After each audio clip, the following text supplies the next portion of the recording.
दोस्तों, आज हम आपके लिए महात्मा बुद्ध की ऐसी कहानी लेकर आए हैं जिसे सुनकर आप अकेले रहने की ताकत को पहचान जाएंगे।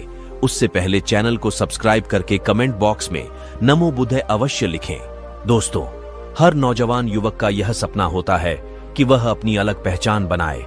पहचान उसकी योग्यता पर बनी हो, वो कुछ ऐसा कर दिखाए जिस पर उसे गर्व हो। कुछ ऐसा ही सोचना था एक व्यापारी के बेटे का। यह कहानी है जापान के एक व्यापारी की जो उस शहर का सबसे अमीर व्यक्ति था। उसके पास सब कुछ था, उसके पास किसी चीज की कोई कमी नहीं थी, केवल अपने बेटे से परेशान था। एक दिन वह व्यापारी अपने बेटे से कहता है, बेटा, तू मेरे साथ व्यापार में हाथ क्यों नहीं बढ़ाते? तुम्हें व्यापार के तौर तरीके सीख लेने चाहिए, क्योंकि भविष्य में तुम्हें यही तो करना है। यदि तुम व्यापार में हाथ नहीं बढ़ाओगे तो फिर क्या करोगे?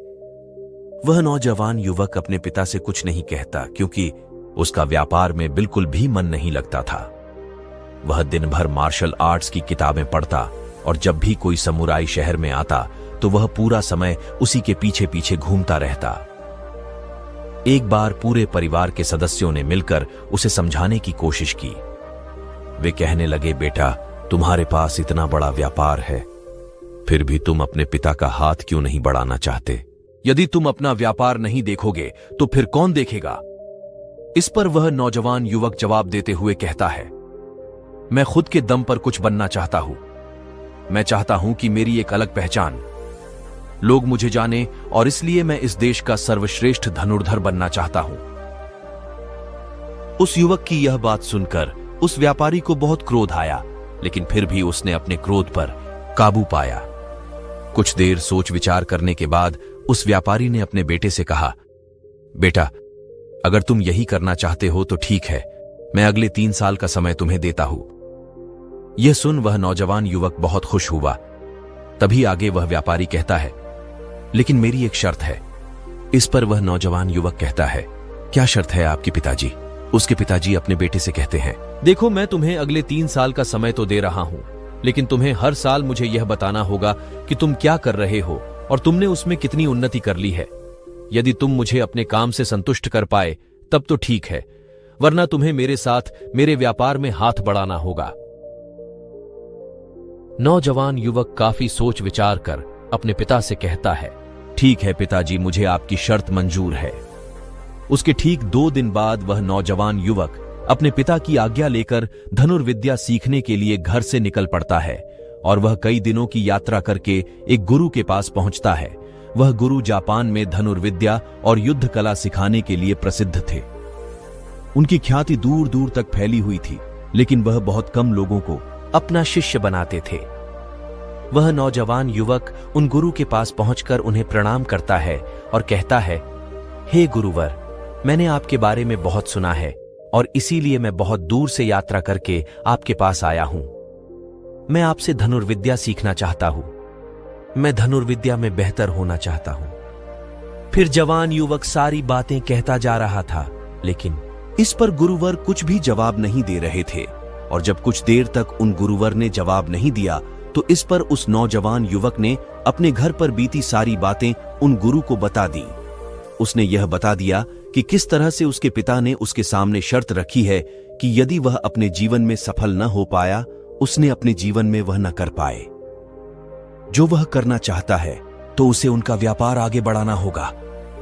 आगे वह नौजवान युवक उन गुरुवर से कहता है, हे गुरुवर, मैं आपसे वादा करता हूं, मैं पूरी कर्तव्य निष्ठा के साथ धनुर्विद्या सीखूंगा और मैं आपका समय बर्बाद नहीं करूंगा, इसलिए कृपया करके मुझे अपना शिष्य बना लीजिए। तभी उस गुरु ने उस युवक की तरफ ध्यान से देखा। उन्होंने देखा कि वह अपने साथ काफी सामान भी लेकर आया था और उसके साथ उसके 2 सहायक भी आए हुए थे। तभी उन गुरु ने कहा, सबसे पहले यदि तुम धनुर्विद्या सीखना चाहते हो तो तुम्हें इन चीजों को छोड़ना होगा, इन चीजों का त्याग करना होगा। इसलिए इन कीमती सामानों को वापस अपने घर भेज दो। उस नौजवान युवक ने गुरु की आज्ञा का पालन किया। उसने सारा सामान अपने सहायकों के हाथों वापस घर की ओर भेज दिया। आगे गुरुवर उस नौजवान युवक से कहते हैं, देखो, यदि तुम धनुर्विद्या सीखना चाहते हो तो तुम्हें 2 शर्तें माननी होगी। इस पर वह नौजवान युवक कहता है, गुरुवर, आप जैसा भी कहें मैं सब करने के लिए तैयार हूं, लेकिन मुझे अपना शिष्य बना लीजिए। तभी गुरुवर उस युवक को पहली शर्त बताते हुए कहते हैं, तुम्हें यहां पर सामान्य लोगों की तरह ही अपना जीवन बिताना होगा और सारे कार्य तुम्हें खुद ही करने होंगे। इस पर नौजवान युवक कहता है, जी गुरुवर, जैसा आप कहें।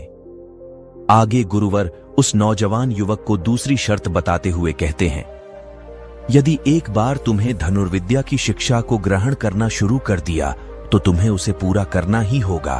तुम इस बीच उसे छोड़कर नहीं जा सकते।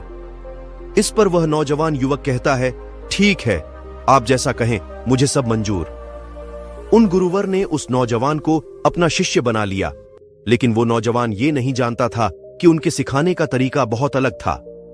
एक दिन उन गुरुवर ने उस नौजवान युवक को अपने पास बुलाया और कहने लगे, बेटा, जैसे तुम उठते बैठते हो, चलते फिरते हो, जैसे तुम सांस लेते हो, वैसे ही तुम निशाना भी लगाते हो। इसलिए सबसे पहले तुम्हें सचेत होना होगा।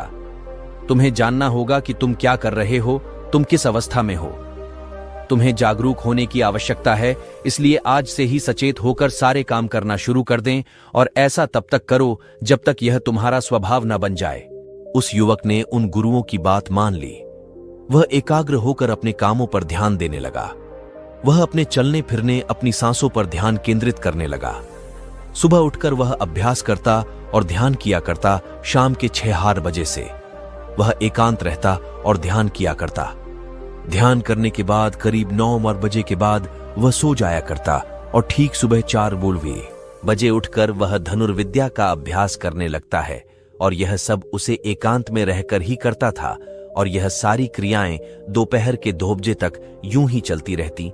और इस समय के दौरान न तो कहीं जाना और ना ही किसी से मिलना, यहां तक कि उस युवक को किसी से बात करने की भी कोई अनुमति नहीं थी। और बचे हुए 4 घंटे अर्थात दोपहर को 2 बजे से शाम को 6 बजे तक वह बाकी सभी शिष्यों के साथ मिलकर आश्रम की देखरेख करता है। और वह नौजवान युवक भी अब तक पूरा मन लगाकर सीखने की कोशिश कर रहा था। लेकिन जैसे जैसे समय बीतता जा रहा था, उस नौजवान युवक का जोश ठंडा पड़ रहा था। अब उसके लिए उस आश्रम में एक एक पल बिताना बहुत मुश्किल हो रहा था। अब उस नौजवान युवक ने अपने गुरु की बातों को अनदेखा करना शुरू कर दिया था। सुबह उन सभी नियमों को तोड़कर अपने सभी गुरु भाइयों के साथ मिलकर गप्पे लड़ाने लगा था। वह उन्हें अपने व्यापार की बातें बताता, उसके पास क्या कुछ है। और उस नौजवान युवक को इतना अमीर पाकर कई लोग उसके मित्र भी बन चुके थे, क्योंकि वह सोचते थे कि यह तो अमीर व्यापारी का बेटा है, कभी ना कभी तो भविष्य में कोई ना कोई फायदा हमें अवश्य मिलेगा। देखते ही देखते उस नौजवान युवक और बाकी लोगों की दोस्ती और भी गहरी होती जा रही थी। अब से वह नौजवान युवक रात को सोने की बजाय अपने मित्रों के साथ मिलकर आश्रम से कहीं दूर भाग जाया करता था। जंगलों में जाकर गप्पे लड़ाता था, मौज मस्ती किया करता था, और इस कारणवश वह सुबह उठ नहीं पाता था, और इसी वजह से वह कभी ध्यान भी नहीं कर पाता था। एक दिन उन गुरुवर ने उस नौजवान युवक को अपने पास बुलाया और उससे कहने लगे, बेटा, मैं जानता हूं कि तुम रात को आश्रम में नहीं रहते हो और ना ही तुम एकांत में रहकर अभ्यास कर रहे हो। मैंने तुमसे पहले ही कहा था, यदि तुम्हें एक बार धनुर्विद्या की शिक्षा को आरंभ कर लिया तो तुम्हें इसे पूरा करना ही होगा। और तो और तुमने मुझसे वादा किया था कि तुम पूरी कर्तव्य निष्ठा के साथ धनुर्विद्या की शिक्षा को ग्रहण करोगे और मेरा समय बर्बाद नहीं करे।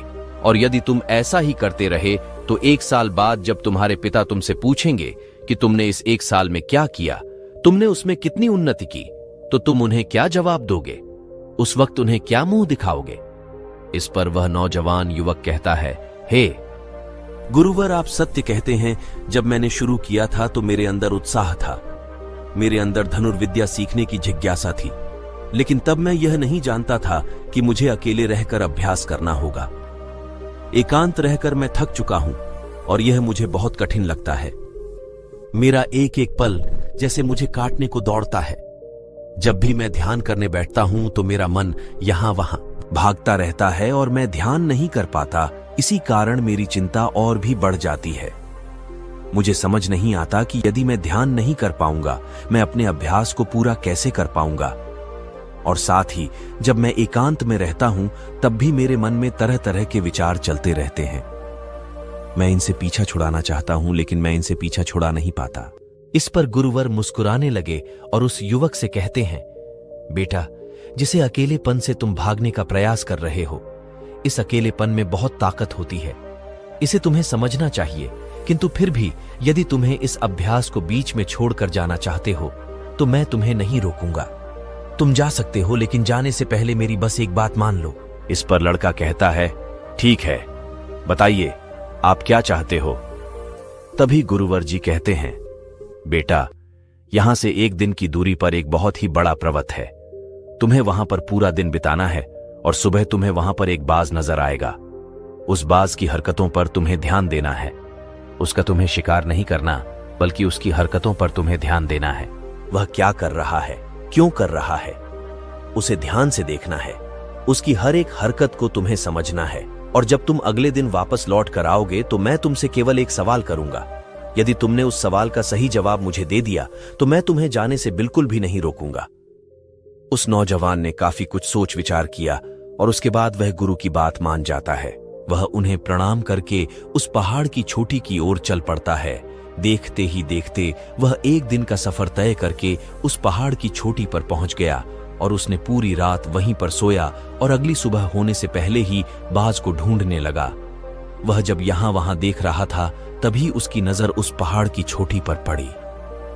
उसने देखा कि एक सुनहरा बाज चट्टान की चोटी पर बैठा हुआ था और पहाड़ के नीचे घाटियों की ओर ध्यानपूर्वक देख रहा था। वह युवक उस बाज को देखकर झुक गया और छुपकर उसकी सारी हरकतों पर नजर रखने लगा। उस युवक ने देखा कि कुछ चरवाहे अपनी भेड़ बकरियों को उस घाटी में चराने को लेकर आए और तभी उस युवक की नजर उस बाज पर पड़ी जो एकदम शांत बैठा हुआ था। लेकिन तभी अचानक उसने उड़ान भरी और नीचे की ओर गोता लगाते हुए वह उन चरवाहों के पास पहुंचा। जब तक चरवाहों की नजर उस बाज पर पड़ती तब तक उसने उन भेड़ बकरियों में से एक बकरी के बच्चे को अपने पंजों में दबोचा और उसे ले उड़ा। जब तक चरवाहे कुछ समझ पाते तब तक शिकार हो चुका था। वह युवक यह देखकर बहुत हैरान रह गया। वह समझ चुका था कि आखिर गुरु ने उसे इस चोटी पर क्यों भेजा है। वहां से वापस अपने गुरु के पास लौटा और उसने वहां पर बीती हुई सारी कहानी उन गुरु को बता दी। तभी गुरु उस युवक से कहते हैं, अच्छा, तो तुम मुझे ये बताओ कि तुमने वहां पर क्या सीखा। तभी वह नौजवान युवक कहता है, गुरु बाज बहुत ही चालाक है। काफी देर तक तो यूं ही वह शांत रहा, लेकिन जैसे ही उसे अपना शिकार नजर आया उसने शिकार तय किया और एक उड़ान के साथ वह अपने शिकार को ले उड़ा। इससे हमें यह समझने को मिलता है कि वह बस बहुत ही चतुर और बहुत ताकतवर भी है और साथ ही साथ वह बहुत तेज भी है। इस पर गुरुवर हंसते हुए कहते हैं, बेटा, उस बात को तुमने आज देखा है, लेकिन यदि उसे तुमने करीब 2 महीने पहले देखा होता तो तुम उस पर यकीन नहीं कर पाते। ऐसे बाज केवल पहाड़ी इलाकों में ही पाए जाते हैं और इन बाजों की उम्र तकरीबन 80 वर्ष की होती है, लेकिन जब इनकी आधी उम्र अर्थात जब इसकी 40 साल की उम्र पूरी हो जाती है तो यह शिकार नहीं कर पाते। उससे एक महत्वपूर्ण निर्णय लेना पड़ता है, क्योंकि इस अवस्था में उसके शरीर के 3 महत्वपूर्ण अंग बेअसर होने लगते हैं। पहला, पंजे, जो कि लंबे और लचीले हो जाते हैं और शिकार पर पकड़ बनाने में कमजोर होने लगते हैं। दूसरा, चोंच, जो कि आगे की ओर मुड़ जाती है और भोजन निगलने में मुश्किलें होने लगती हैं। तीसरा, पंख, जो भारी हो जाते हैं और सीने से चिपकने के कारण पूरे खुल नहीं पाते हैं, यह उसके उड़ान सीमित कर देते हैं। भोजन ढूंढना, भोजन पकड़ना और भोजन खाना तीनों काम करना मुश्किल हो जाते हैं। उसके पास 2 ही रास्ते बचते हैं, या तो शरीर छोड़ दे या फिर खुद में बदलाव करे। इनका शरीर मृत्यु की ओर बढ़ने लगता है, लेकिन इनकी विशेषता तो यही है कि ये बाज अपनी मृत्यु को स्वीकार नहीं करते। जहां पहला रास्ता सरल और तुरंत समाधान देने वाले हैं, वहीं दूसरा अत्यंत पीड़ादायी और लंबा बाज पीड़ा चुनता है और खुद में बदलाव करता है। वह धीरे धीरे उड़ान भरकर किसी ऐसी जगह पर जा पहुंचते हैं जहां बहुत शांति होती और वहां अपना घोंसला बनाता है। फिर वहां पर जाकर वो सबसे पहले अपनी कमजोरी अर्थात अपनी उस मुड़ी हुई चोंच को पत्थर मार मार कर उसे तोड़ देता है। अपनी चोंच तोड़ने से ज्यादा पीड़ादायक कुछ भी नहीं। पक्षी अब वह इंतजार करता है चोंच उगाने का। उसके बाद वह अपने पंजे भी उसी प्रकार तोड़ देता है और इंतजार करता है पंजों के दोबारा उगाने का, और देखते ही देखते इनके पंजों में नए नाखून आते हैं। नई चोंच और पंजे आने के बाद वह अपने भारी पंखों को एक एक कर नोच कर निकालता है और प्रतीक्षा करता है पंखों का फिर से उगाने का। और इस क्रिया में पूरे 3 महीने लगते हैं और 3 महीनों के अंदर इन बाजों का एक नया पुनर्जन्म होता है और तब उसे मिलती है वहीं भव्य और ऊंची उड़ान, पहले जैसी नहीं। इस पुनर्जन्म के बाद वह 30 साल और जीता है। ऊर्जा, सम्मान और गरिमा के साथ आगे गुरुवर इस युवक से कहते हैं, तुम उस बाज की तारीफ कर रहे हो जो अकेले रहना पसंद करता है, शांत रहना पसंद करता है, जो पूरे 3 महीने एकांत में रहकर तपस्या करता है, अपने आप को शिकार के लायक बनाता है, तब जाकर वह कहीं शिकार करने योग्य बन पाता है। तुमने देखा होगा कि जो भी ताकतवर इंसान है वह हमेशा एकांत ही रहता है, लेकिन जो व्यक्ति कमजोर है, जिसके अंदर तरह तरह की कमियां हैं, वह लोगों के बीच छुपाने का प्रयास करता है। आगे गुरुवर उस लड़के से कहते हैं, मेरी बात ध्यानपूर्वक सुनो। यदि तुम अपने जीवन में सफल होना चाहते हो, अपनी पहचान बनाना चाहते हो, तो सबसे पहले दिशाहीन से दृढ़ निश्चय वाले बनो। क्योंकि जब तुम खुद के लिए समय निकालते हो, जब तुम एकांत रहने का चुनाव करते हो, तो तुम दिन में जो भी काम कर रहे हो उस पर तुम ध्यान दे पाते हो, तुम सचेत हो पाते हो, और साथ ही तुम किसी भी चीज पर सही निर्णय भी ले पाते हो।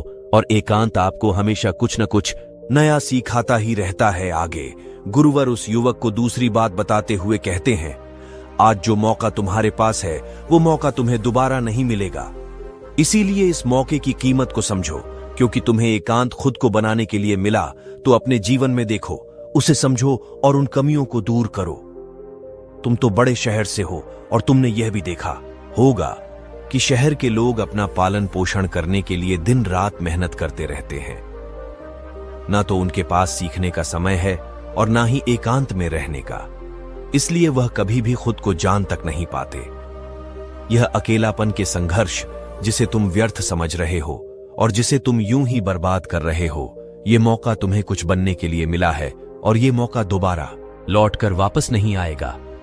आगे गुरु उस युवक को अगली बात बताते हुए कहते हैं, जिन लोगों के साथ तुम घूमते रहे हो, जिनके साथ गप्पे लड़ा रहे हो, जिनके साथ अपना समय काट रहे हो, उन्हें तो खुद तक नहीं पता कि वह क्या कर रहे हैं। उन्हें खुद इस बात का एहसास नहीं है कि वह खुद अपना कितना बड़ा नुकसान कर रहे हैं। तुम ऐसे लोगों के साथ अपना समय बिताते हो तो अवश्य ही तुम भी दिशाहीन हो जाओगे और तुम भी यह समझ नहीं पाओगे कि तुम्हें अपने जीवन में क्या करना है। शुरू में तुम्हें अकेले रहने में थोड़ी तकलीफ जरूर होगी, लेकिन धीरे धीरे आपको इसके साथ रहने की आदत पड़ जाएगी। इसलिए अकेलेपन का इस्तेमाल एकांत में रहने के लिए करो और अपना उद्देश्य याद रखो। यह याद करो कि तुम यहां पर क्यों आए थे और तुमने अपने जीवन में क्या लक्ष्य तय किए थे। गुरुवर के इतना कहने के बाद वह युवक सोचने लगा। वह यह समझने लगा कि आखिर वह यहां पर क्यों आया था। तब उसे याद आया कि उसके गुरु ने उसे क्या कहा था कि अपने अकेलेपन का इस्तेमाल करो, क्योंकि अकेलापन ही एकांत बन जाएगा और वह तुम्हें आगे बढ़ने मैं तुम्हारी मदद करूंगा। दूसरी बात, अभ्यास में संतुष्टि ढूंढो, क्योंकि उस युवक के गुरु ने कहा था कि सारा ध्यान केवल अभ्यास में लगाना, इसके अलावा कुछ और पाने की कोशिश नहीं करना। क्योंकि जब हम कहीं और जाने की या कुछ अलग पाने की कोशिश करने में लग जाते हैं, तब हम अपने मन के बनाए हुए जाल में फंसते चले जाते हैं और हमारा संबंध वर्तमान से टूट जाता है। और तब हमें ऐसा लगने लगता है जैसे हम कहीं पर फंसे हुए हैं, हम बहुत दुखी हैं, हम बहुत निराश हैं और कहीं पर पहुंच नहीं पा रहे। और इसी के साथ उस नौजवान युवक को उन गुरु की तीसरी बात भी याद आती है कि प्रकृति में ध्यान करो। जब भी तुम्हें समय मिले तो किसी एकांत जगह पर या फिर किसी पेड़ के नीचे, और हमारा संबंध वर्तमान से टूट जाता है और तब हमें ऐसा लगने लगता है जैसे हम कहीं पर फंसे हुए हैं, हम बहुत दुखी हैं, हम बहुत निराश हैं और कहीं पर पहुंच नहीं पा रहे। और इसी के साथ उस नौजवान युवक को उन गुरु की तीसरी बात भी याद आती है कि प्रकृति में ध्यान करो। जब भी तुम्हें समय मिले तो किसी एकांत जगह पर या फिर किसी पेड़ के नीचे बैठकर ध्यान करो। केवल अपनी सांसों पर ध्यान दो। विचार खुद बखुद शांत होने लगेंगे। और जब तुम्हारे विचार शांत होने लगेंगे तब तुम्हें आभास होगा कि तुम प्रकृति के साथ जुड़े हुए हो, तुम इस धरती के साथ जुड़े हुए हो। ऐसा करने से अकेलेपन का भाव हमेशा हमेशा के लिए खत्म होने लगेगा और तब तुम यह जान पाओगे कि यह पल ही वह अवसर है जहां तुम खुद को पूरी तरह से जान सकते हो। अभी तुम अकेलापन का फायदा उठा सकोगे और इसी तरह से अकेलापन को जीता जाता है। इन सभी बातों को ध्यान करके उस युवक ने यह निश्चय किया कि वह आश्रम छोड़कर कभी नहीं जाऊंगा। अपने जीवन में कोई लक्ष्य प्राप्त करना चाहते हैं तो कुछ अलग पाने का प्रयास छोड़ दें, क्योंकि जब हम कुछ अलग और कुछ खास पाने का प्रयास करने लग जाते हैं तब हम यह भूल जाते हैं कि हमारा लक्ष्य क्या है और हम अपने लक्ष्य से दिशाहीन होने लगते हैं और इसी कारण हम अपने लक्ष्य तक कभी पहुंच नहीं पाते, क्योंकि हमारा मन हमें कुछ अलग पाने के लिए निरंतर प्रेरित करता रहता है। कहीं नहीं जाएगा जब तक कि वह अपने इस लक्ष्य को प्राप्त नहीं कर लेता। यहां पर एक सर्वश्रेष्ठ धनुर्धर बनने आया था और वह यहां से सर्वश्रेष्ठ धनुर्धर बनकर ही जाएगा। इसके बाद वह अगले ही दिन से अभ्यास में पूरी तरह से लीन हो गया। साथियों, आप अपने जीवन में अपनी पहचान बनाना चाहते हैं और इसी कारण हम अपने मन के जाल में फंसते चले जाते हैं और हम अपने लक्ष्य पर ध्यान नहीं दे पाते। इसीलिए अपने जीवन में यदि आपको कोई लक्ष्य हासिल करना है तो अधिक पाने का प्रयास छोड़कर केवल अपने अभ्यास पर ध्यान केंद्रित करें और देखना कि आप जरूर ही अपने लक्ष्य को प्राप्त कर पाएंगे। दोस्तों, आपने आज के इस वीडियो से क्या सीखा वह मुझे आप कमेंट में बता सकते। इस वीडियो को उस इंसान को शेयर करें और उसी के ठीक बाद चैनल को सब्सक्राइब करें